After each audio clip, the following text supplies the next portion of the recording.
Hello friends, welcome back to the story with Joey. आज हम सुनेंगे business proposal life after marriage का part 2। Harry को आज ऑफिस में पहली बड़ी जीत मिली थी। मीटिंग खत्म होने के बाद जब वह अपने केबिन में लौटी तो राहत की सांस ली।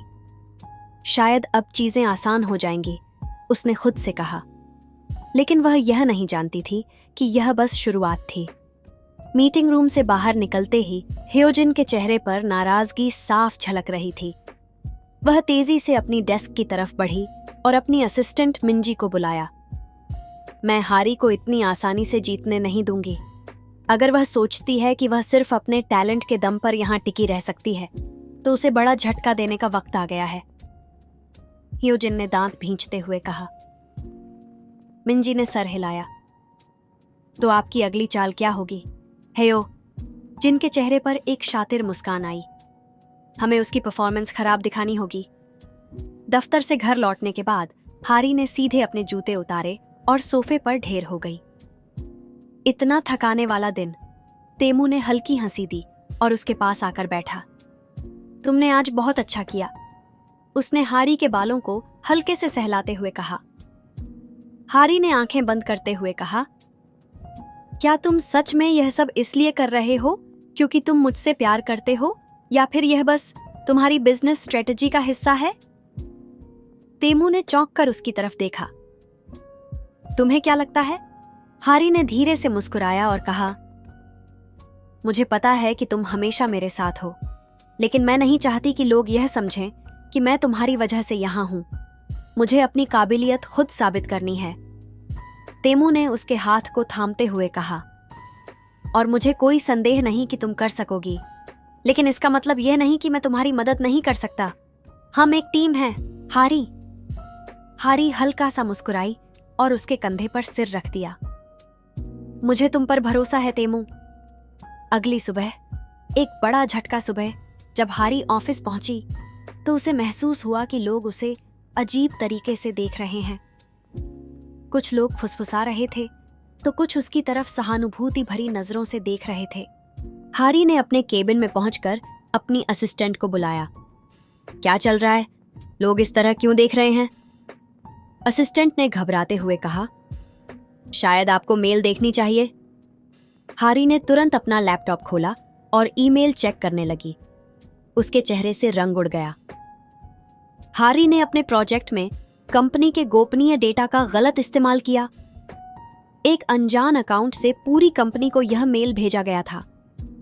इसमें लिखा था कि हारी ने प्रोजेक्ट के दौरान कुछ महत्वपूर्ण फाइल्स को गलती से पब्लिकली एक्सेसिबल बना दिया, जिससे कंपनी के कुछ सीक्रेट डेटा लीक होने का खतरा था। हारी के दिमाग में झट से एक ही नाम आया, ह्योजिन। तेमू जैसे ही ऑफिस पहुंचा, उसे पहले ही इस स्कैंडल के बारे में पता चल चुका था। वह सीधा हारी के केबिन में गया और उसे ध्यान से देखने लगा। तुम ठीक हो? हारी ने गहरी सांस लेते हुए कहा, यह सब झूठ है तेमू। मैंने कोई डेटा लीक नहीं किया। मुझे लगता है कि यह ह्योजिन की साजिश है। तेमू का चेहरा गंभीर हो गया। मैं इसे हल्के में नहीं लेने वाला। अगर किसी ने तुम्हें फंसाने की कोशिश की है तो उसे कीमत चुकानी होगी। क्या हारी इस साजिश से बाहर निकल पाएगी? हारी अपने केबिन में बैठी थी, लेकिन उसका दिमाग तेजी से चल रहा था। अगर मैंने डेटा लीक नहीं किया तो फिर यह साजिश कैसे हुई? तभी दरवाजे पर दस्तक हुई। क्या मैं अंदर आ सकता हूं? हारी ने सिर उठाया और देखा चा सुंगहून खड़ा था। सुंगहून? मुझे लगता है कि यह कोई अंदरूनी चाल है, सुंगहून ने गंभीरता से कहा। किसी ने जानबूझकर यह मेल भेजा है ताकि तुम्हारी इमेज खराब हो, और मुझे शक है कि इसमें ह्योजिन का हाथ हो सकता है। हारी ने गहरी सांस ली। पर हम यह साबित कैसे करेंगे? सुंगहून ने एक फाइल उसके सामने रखी। मैंने आईटी टीम से बात की। मेल एक अज्ञात आईपी एड्रेस से भेजा गया था, लेकिन अगर हम सही तरीके से इन्वेस्टिगेट करें तो पता लगा सकते हैं कि इसे किसने भेजा। दूसरी तरफ तेमू भी इस मामले को हल्के में नहीं लेने वाला था। उसने सीधे आईटी टीम को बुलाया। मुझे उस मेल का सोर्स ढूंढ कर दो, उसने सख्त लहजे में कहा, और यह काम अगले 24 घंटे में खत्म होना चाहिए। आईटी टीम ने तुरंत जांच शुरू कर दी। ह्योजिन की नई चाल। ह्योजिन अपने केबिन में बैठी थी जब उसकी असिस्टेंट मिनजी अंदर आई। क्या आपको लगता है कि यह प्लान काम करेगा? मिनजी ने पूछा। ह्योजिन हल्का सा मुस्कुराई। हारी के खिलाफ शक का बीज बो दिया गया है, चाहे सच सामने आए या ना आए, लेकिन अब लोग उस पर भरोसा करने से पहले 2 बार सोचेंगे। हारी का गुस्सा। अगले दिन ऑफिस में माहौल और भी अजीब था। कुछ लोग हारी से बच रहे थे तो कुछ बस उसे जज करने के लिए देख रहे थे। हारी ने आखिरकार फैसला किया कि वह खुद ह्योजिन से बात करेगी। वह तेजी से ह्योजिन के केबिन की ओर बढ़ी और दरवाजा बिना दस्तक दिए खोल दिया। ह्योजिन, यह सब तुम्हारी चाल थी, है ना? ह्योजिन ने शांति से सिर उठाया और मुस्कुराई। हारी, यह क्या तरीका है? ऑफिस में किसी पर इस तरह आरोप लगाना ठीक नहीं। हारी ने गुस्से से कहा, तुम्हें लगता है कि तुम यह सब करके बच जाओगी? ह्योजिन ने एक नकली मासूमियत भरी मुस्कान दी। अगर तुम्हारे पास सबूत है तो सामने लाओ, वरना बिना वजह किसी पर उंगली उठाना तुम्हारी प्रोफेशनल इमेज के लिए अच्छा नहीं होगा। हारी ने गहरी सांस ली। ठीक है, सबूत जल्द ही तुम्हारे सामने होगा। सच्चाई सामने आई।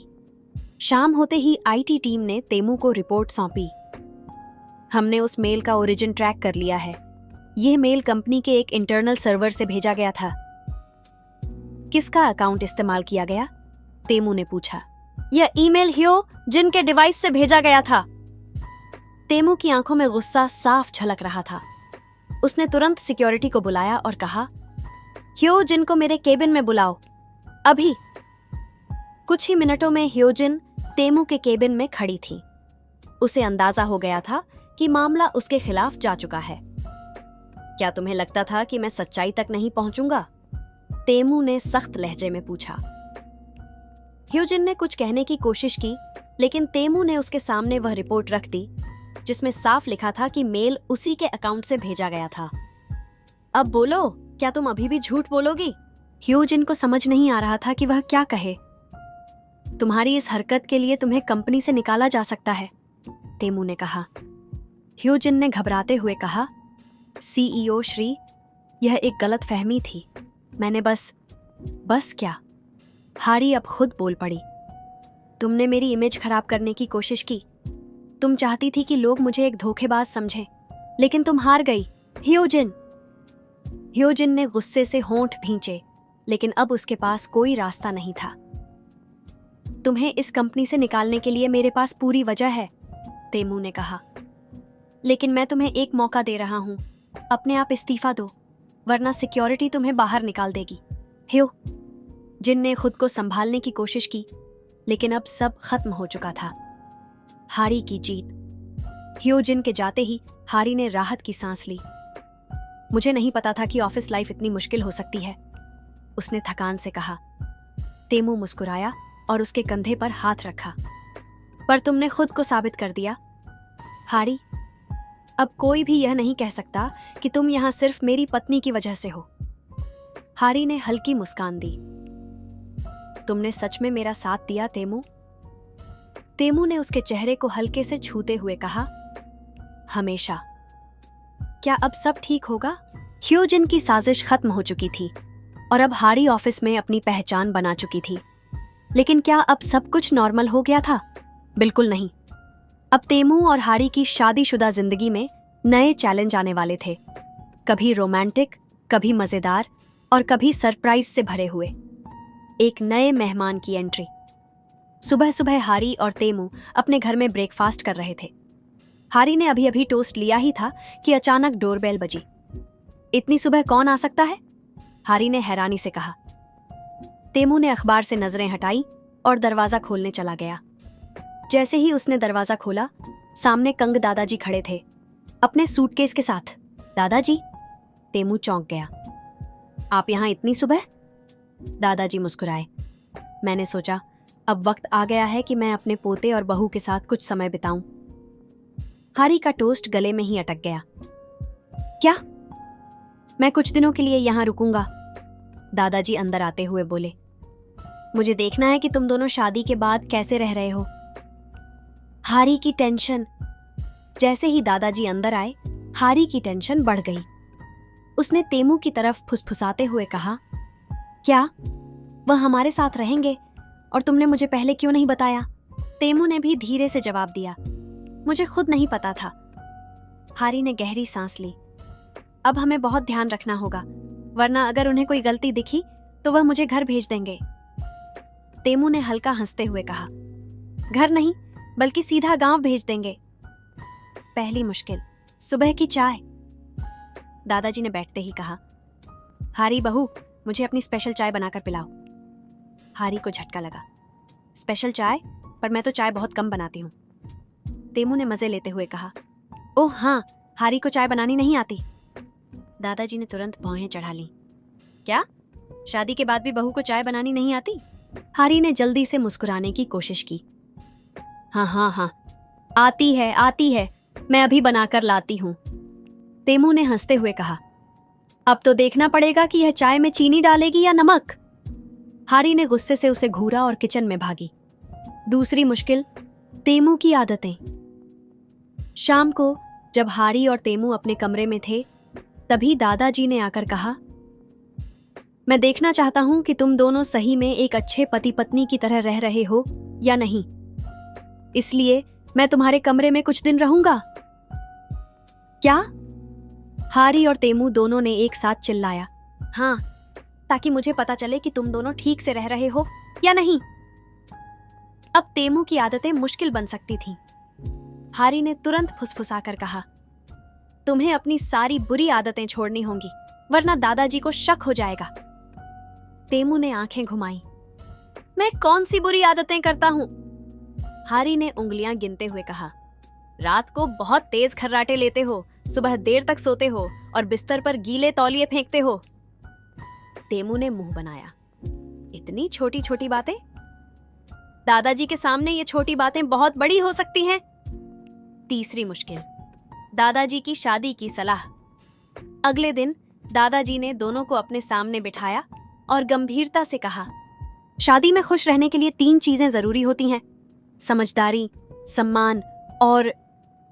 हारी और तेमू ने सिर हिलाया। और? दादाजी मुस्कुराए। जल्दी से पोता पोती। क्या? हारी और तेमू के मुंह से चाय निकलते निकलते बची। दादाजी ने गंभीरता से कहा, हाँ, शादी को 1 साल होने वाला है और अब तक कोई खुशखबरी नहीं आई। तेमू ने गला साफ किया। दादाजी, अभी तो हम दोनों बहुत बिजी हैं। बिजनेस छोड़ो, परिवार बढ़ाने का भी टाइम आ गया है, दादाजी ने कहा। हारी का चेहरा लाल हो गया और तेमू को पहली बार ऐसा लगा कि वह सच में फंस गया है। क्या अब तेमू और हारी इस नई मुश्किल से बच पाएंगे? अब जब दादाजी उनके साथ रह रहे हैं, तो उनकी शादीशुदा जिंदगी में क्या क्या नए मोड़ आएंगे और क्या वे इस पोता पोती के दबाव से बच पाएंगे? कैसा लगा यह पार्ट? अब कहानी हल्की फुल्की कॉमेडी और शादीशुदा जिंदगी की मजेदार परेशानियों की तरफ जा रही है। क्या तुम चाहोगे कि हारी और तेमू अब दादाजी से बचने के लिए कोई नया प्लान बनाएं?